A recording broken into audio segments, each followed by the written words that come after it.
Good day, everyone. Let us examine these two questions. There are two questions here that we are asked to solve. Now, one is having a negative index, and the other is not having a negative index. So let's start with the first one. We have our solution 16 to the power of 1 over 4. Now, in indices, whenever we have a negative index or a negative power, the first thing we have to do is to remove the negative sign.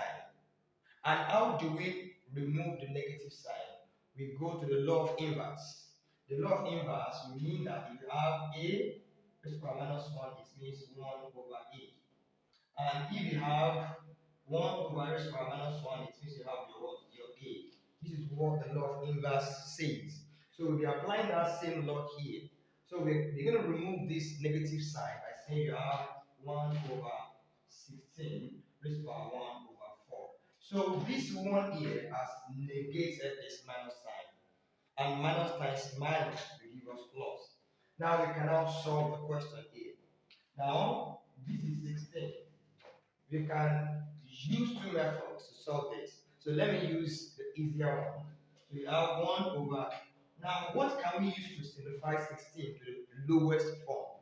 You can use 4 times 4, or you can use 2 times 2. But to the lowest form, we have 2 raised to the power 4.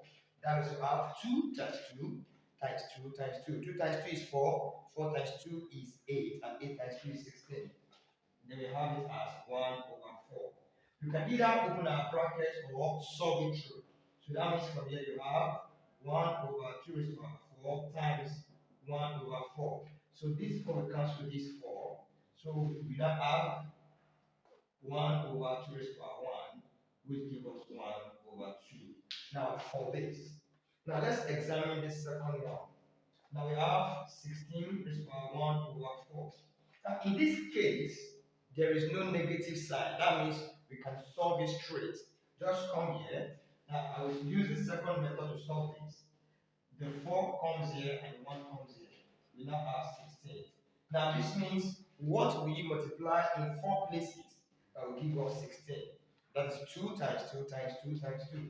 So we can come up here and put it. We have 2 times 2 times 2 times 2. Our 4 and our 1. And I told us we only need one of the numbers raised to power 1. So that gives us 2 as our final answer. Thank you for watching. Please don't forget to like, comment, and